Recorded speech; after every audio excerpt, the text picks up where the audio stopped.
Good morning everyone. আজকে ছিল মায়ের পুজো। ঘুম থেকে সকাল সকাল উঠে গেছি, এখন যাব ফুল আনতে। কি করে যে যাব, এদিকে যে বৃষ্টি শুরু হয়ে কমার তো নামই নিচ্ছে না। তারপরে অল্প বৃষ্টি কমার পরে আমরা বের হয়ে গেছি ফুল আনতে। ফুল নিয়ে ঘরে এসে পড়েছি, এসে স্নান করে রেডি হয়ে গেছি। এরপর চলে গিয়েছি ঠাকুর ঘরে। ঠাকুর এখানে যা যা কাম ছিল তাই করে নিয়েছিলাম। ভেবেছিলাম শাড়ি পরবো না বৃষ্টির জন্য, এরপরে ভাবি না, পরেই নি, বছরে একবারই পূজা। জানো, এটা আমাদের বাড়ির সব থেকে বড় উৎসব। এই পুজোতে কতই না আনন্দ ফুর্তি করা হয়। এই পুজোর জন্য আমরা 1 বছর অপেক্ষা করে থাকি, কবে পুজো আসবে আসবে বলে। বাড়ির পুজো বলে কথা, বাড়ির পুজোর আনন্দ অন্যরকম হয়। এদিকে পুজো আরম্ভ হয়ে গেছে, আর এদিকে আমার জেঠি দিদি পিসি ওরা কি নিয়েছে এত হাসাহাসি করছিল, আমি তো বুঝতেই পারছিলাম না।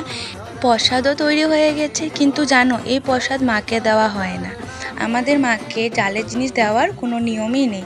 এমনকি আমাদের মাদেরকেও দেখে এসেছি, পুজোর দিন ওরা শুধু ফলমূল খেয়েই থাকে।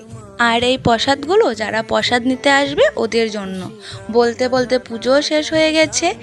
আমার দিদা মামি ভাই বোনও চলে এসেছে, ওদেরকে অল্প ভিডিওতে দেখিয়ে দিয়েছি।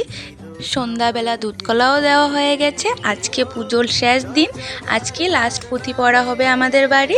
আবারও 1 বছরের অপেক্ষা থাকবে এই পুজোর জন্য। পুজো আসার আগেই কত আনন্দ আয়োজন, কি করে যে এই কটা দিন চলে গেল বুঝাই গেল না। আবার এসো মা, তোমারই অপেক্ষায় থাকবো, আসবে বছর আবার হবে।